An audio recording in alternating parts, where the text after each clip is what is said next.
Hey, welcome to Reading Between the Lines. I'm your host, the Water Dog, and I'm over here with the Viter Vampires. We're in Dallas, actually Arlington, Texas. Yeah, right here by Dallas, Texas, Arlington, Texas, over at the Jay Gilligan's Bar, and we're fixing to play the Toreador Grand Ball. I will be showing you my deck list before the tournament, and then I'll try to show you the breakdown of the tables that I'm going to be playing at today.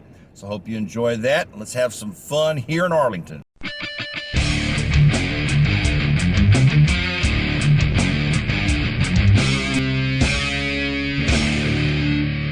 Hi, and welcome to Reading Between the Lines. I'm your host, the Water Dog, and today is part 2 of my Ministry Barons series. We're going to now look and see how the deck performed at the Toreador Grand Ball in Dallas, Texas.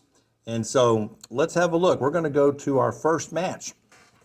In my first match, I was lined up against an old friend player of mine, Devin Villegas, who came all the way down from California to come play with us, and he was running a Brunhilde Valkyrie deck, so he was my prey. My predator was Jeremy Whalen. He's a new player, and he was running a 5th edition Malkavian bleed deck. My loose ally, which was Chris Franklin, he was probably running what I thought was the best, definitely the best combat deck of the day, and that was Tariq the Silent. And then my second loose ally, which was Sagan, she was running a Brujah combat deck, just a weenie Brujah combat deck. So I couldn't have asked for a better table, in all honesty, because the table was set up perfectly for me because the combat decks were my allies, and then I had a predator that was a bleed deck, and then my prey was a combat deck to a certain degree, a combat action deck. That I felt like I could just get through and do some damage to. And this is the round where my deck worked the best, by far and away. I had everything going for me. I was able to get out the vampires I needed. I had a great opening crypt. So right out of the gate, when I look right there at that opening crypt, it was great. So you're looking at 2 Vivians, an Alicia, and a Crystal Lynn. And so when you've got a crypt like that, that's very good. So you just get out Vivian, you just go down to Alicia, you go down to Crystal, and so you're just rocking and rolling from that standpoint on, okay? And typically speaking, what Devin was trying to do, what my prey was trying to do, was he was trying to do some undue influence bleeds. He was basically set up for combat, but also set up to manipulate that undue influence.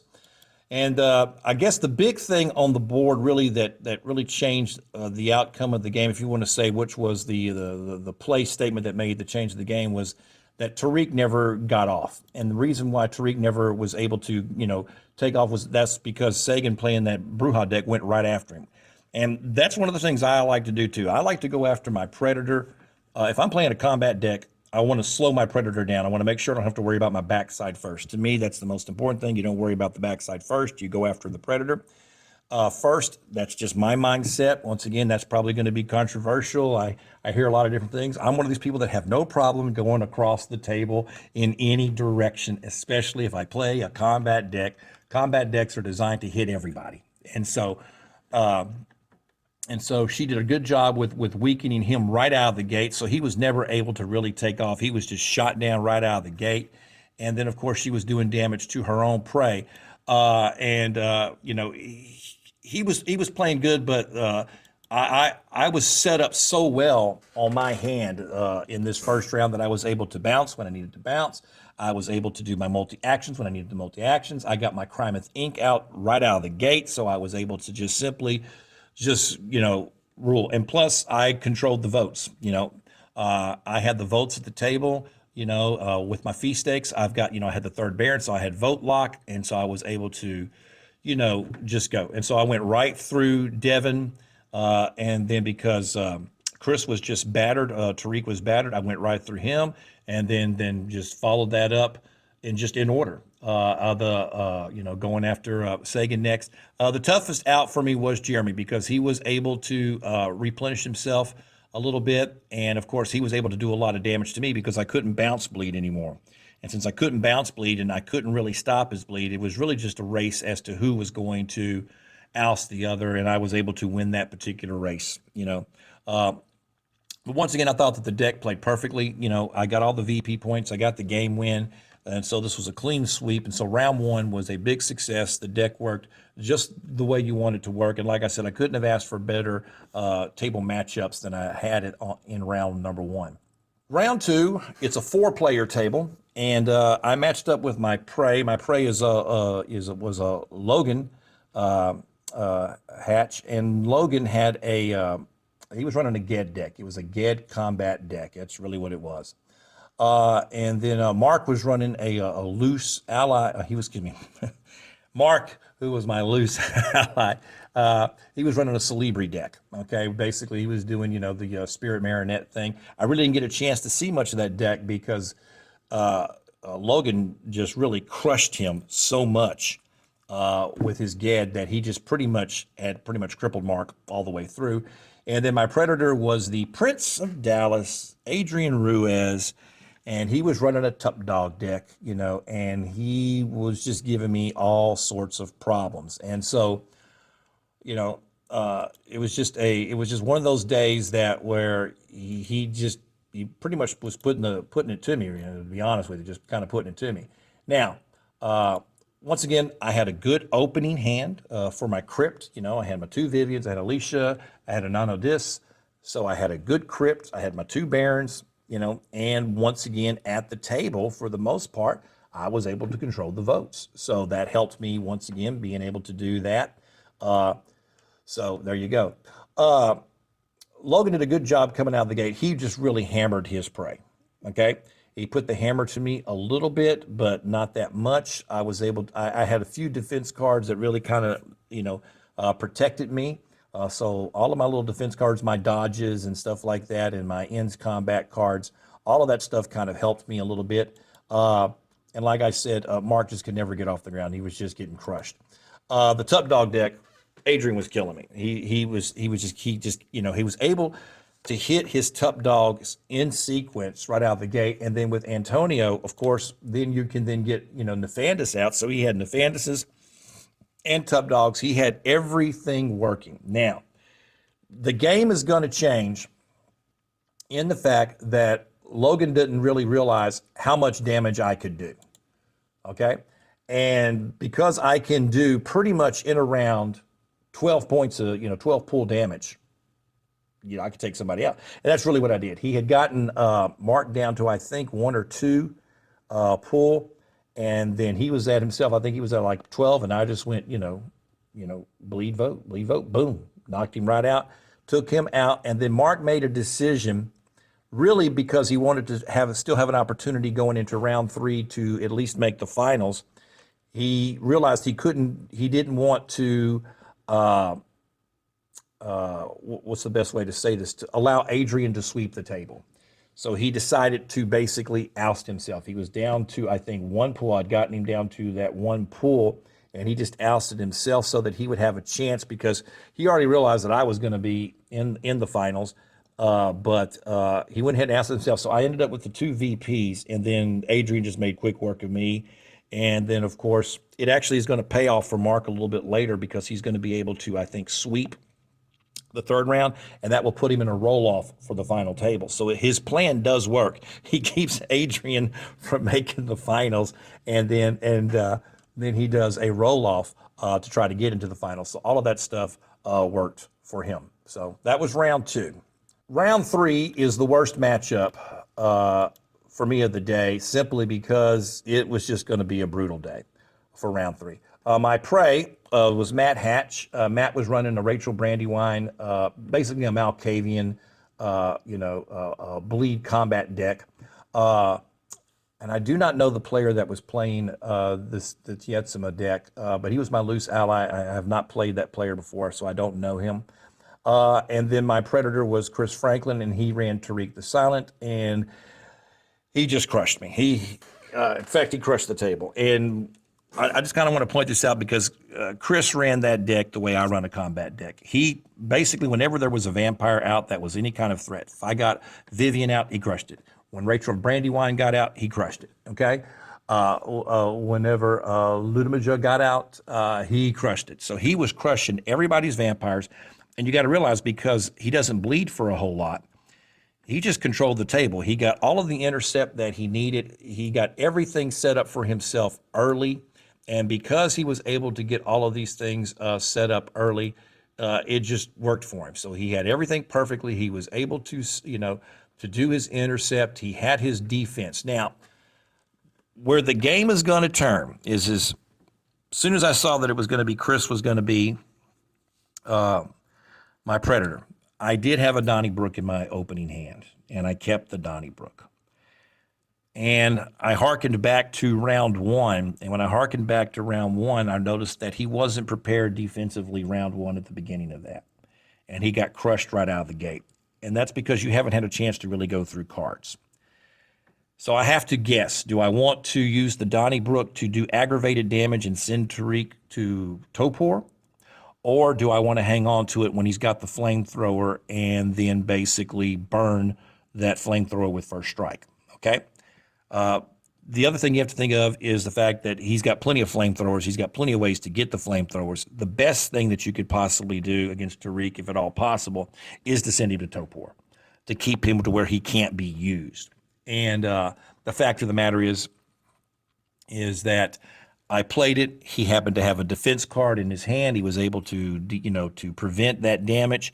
And that was it, because that was my one shot of really kind of weakening him down, put him into Topor and keep myself going and so forth and so on. So he was able to put my vampires in Topor, and of course he was able to Amarith, and he was able to burn my vampires. And to make matters worse, the first player that Matt, my predator, my prey attacked was me. Of course, he has a combat deck. So once again, he weakens his, he weakens his predator, which is I have no problem with, because that's exactly what a good combat deck to me is supposed to. You should always weaken your predator first, protect your backside. Always protect your backside. That's exactly what he did. So as soon as my vampire acted, he crushed it. So I never got anything going in this game. My vampires were either in Topor or burned, okay? And because Tariq takes a long time to simply get things taken care of, bleeding-wise, it was a long game because it took him a while to get us all bled out, but he swept the table, and that put him then into a roll-off as well to try to get to that final spot. But to me, that was the most dangerous deck as far as the combat, and I was worried that Chris would make the final table. He didn't make it. He missed the roll-off. In fact, Mark missed the roll-off too. So when we get down to it, I made the final table. But not only did I make the final table, but two of my embraced made it as well. I was so happy. These are players that have started playing with me, and I started this playgroup inviter back in February. And so both Logan Thompson and Clint Jordan, they both made the final table. And so it was really, really nice, 3 Viter Vampire players at the final table. And there we go.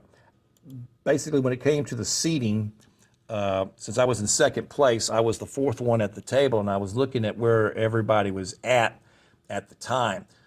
Clint Jordan was playing a Malkavian 5th edition bleed deck, which, by the way, I think is the best deck in 5th edition. Malkavian bleed, that is a strong deck. I think it's the best. He was playing a bleed deck, okay? And Logan was playing a Malkavian bleed deck, but he was playing an older version. And then I want to say his name is Dustin. I want to say it's Dustin. He was playing the unnamed deck. And then my other loose ally guy was Andy Smith. And Andy and me were both running, Baron Ministries, Ministry Baron decks. And we pretty much had kind of the same crypt, but we definitely played with cards differently. Of course, he was using Reckless Agitation. I was not. I was more geared towards bleeding with the multi-action of doing that. He was more of really just trying to control the table with his deck is what it appeared to me. So there were some differences. We had a lot of similarities, but there were some differences in play style and approach. And so when I got to the table, I basically put myself in a position where I would be between the unnamed and Clint's deck, because I know how fast Clint's deck works. Clint can just crush anybody. So I'm like, you know what? I'd rather be at the back end of all of this and still have a chance to take Clint out. And plus, that would then have Clint against Andy, and if Clint can quickly take care of Andy, then that would free up, maybe my crypt or any cards that I might have that would be contested. Because the one downside of this game coming right out of the gate for me was that Andy got to play first. So that means that when Andy played an Opium Den, I don't play an Opium Den. And normally you would say, well, why don't you contest? It's because in this particular game, there's two really good bleed decks on the table. So the last thing you want to do is lose pull to contesting when you know that those two decks are going to do a lot of damage. Because I know both Clint and Logan's deck, and both those Malkavian decks can bleed you for 14 pull a turn at the drop of a hat. It doesn't take much, okay? So that's how the table was kind of set up, and then I picked to go between the unnamed and and Clint's Malkavian 5th edition deck. Logan was in first place, and so he got to choose, and he put himself in between the unnamed and Andy's ministry deck. Let's talk about the start of the game here real quick. My crypt, once again, I had a very good opening crypt. Vivian, 2 Vivians, got a Crystal Inn, got a Dr. Morocco. I had a very good opening crypt. Can't complain about the crypt. The crypt that I had was great. And so, like I said, my deck, as far as how it fanned out, worked really, really good. Okay? But the biggest thing was where the game's going to turn on its head is going to be with the unnamed deck. Because he did not have the unnamed in his opening crypt. And he made the decision to go ahead and try to use his transfers and take another card off of his crypt to put it into his uncontrolled region. Well, he's playing against a weenie Malkavian bleed deck, and when he did that, that was game for him. He was toast. It was all over with, and Logan was all on him, and I want to say he was out by either turn 4 or turn 5. He was gone. And in fact, the turn that he took out, the unnamed deck, he was doing damage to me. Logan's deck was already hitting me, and I was taking pull damage. Okay. Now, there are 2 major plays that are fixed to take place in this game that's going to turn the tide of this game. Okay. The first one is, Clint is going to try to take Andy out, and he loads up on the bleed. And I think I want to say it was a 9. It might have been a 9 bleed. It was somewhere between 7 and 9, but it was a heavy bleed.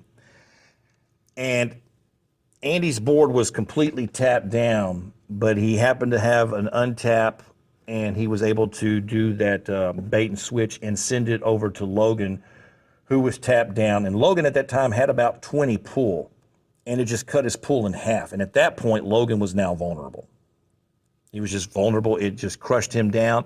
And that was the first big play of the game was that shift over to there. Okay. The second big play that came up was I had bled Clint down. I had gotten Clint down to I want to say at that point it was around 6 or 4, and he was then able to then bounce a bleed over to Andy, and Andy, of course, then took that hit. That hurt. He had the right bounce bleed at the right time. Then the biggest play of the game then occurs. Okay, we had those 2 big plays, the 2 big bounces, but the biggest play of the game occurs. Andy goes to do a vote, and he pulls out his reckless agitation.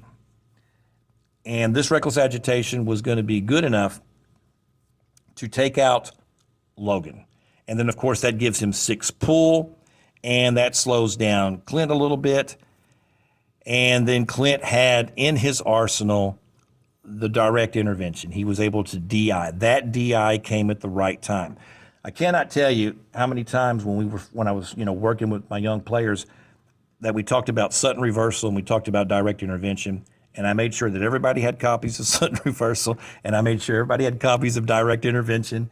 And Clint kept saying to me, I need a 4th DI, so I got him that 4th DI. And lo and behold, those very things about being able to, to stop your opponents when it's not your turn is so important. To have, the sudden reversal and the DI in your pocket when you need it, and he used it at the right time, and it was at the perfect time. And so then the game came down to really me, because at this point, this was my last chance to try to win the tournament. I had a KRC in hand. I had a Platinum Protocol in hand. I was able to hit Clint down and get him back down to, at this time, I want to say it was at this point 4, okay?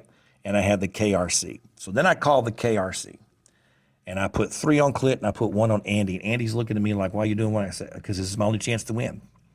Because if that KRC would have gotten through for me, okay, and it would have hit them both for both those damages, then I was going to end up taking out Clint and Andy on that turn. But Andy was really then in the decision-making process, he decided that, who's going to win kind of thing. And so he made the choice to use his votes, and it cost him a pull to use the Farrell. I'm trying to remember the name of the card. It's the ministry card that you get 3 votes and you burn a pull. But he used that card. It cost him a pull. He basically ousted himself. Clint got the 6th pull. Clint then, in turn takes out Logan. I withstood maybe, I think, one more turn, and then he took me out. So Clint wins the tournament with that wonderful Malkavian bleed deck. But Clint made, I think, 2 great plays, was the bounce bleed and the direct intervention. Andy made the great play being able to do that large bounce over to Logan. So what happened is that everybody at that table had a shot. And this game went by fast. This final round went through, we were done in about 40 minutes. But everybody had a shot except for the guy playing the unnamed deck. Logan had a shot to win it. I got myself a shot. Andy kept himself a shot. And it was basically Clint making those 2 big plays of the bounce bleed at the right time and having the direct intervention at the right time that won it for him. So congratulations to Clint Jordan. So I was really happy with our group. Our group did really good. We had 4 of us down there. 3 of us made the finals. And then on the next day, we played a draft tournament in which, Stefan made the finals with that. Him and Clint both made the finals. And so we had a great weekend out there. Adrian Ruiz was a great host, and we had a lot of fun with the Dallas players like we always do. So I appreciate Adrian having us out there, and we had a good time. So I hope you enjoyed having a look at the Ministry Barons and how it performed at the Toreador Grand Ball. Thanks for watching. This is the Water Dog. Y'all take care. You watched the whole video? Congratulations. Hey, thanks for tuning in to Reading Between the Lines. I'm your host, the Water Dog, and if you like what you've been watching, please don't forget to hit that subscribe button. Y'all take care.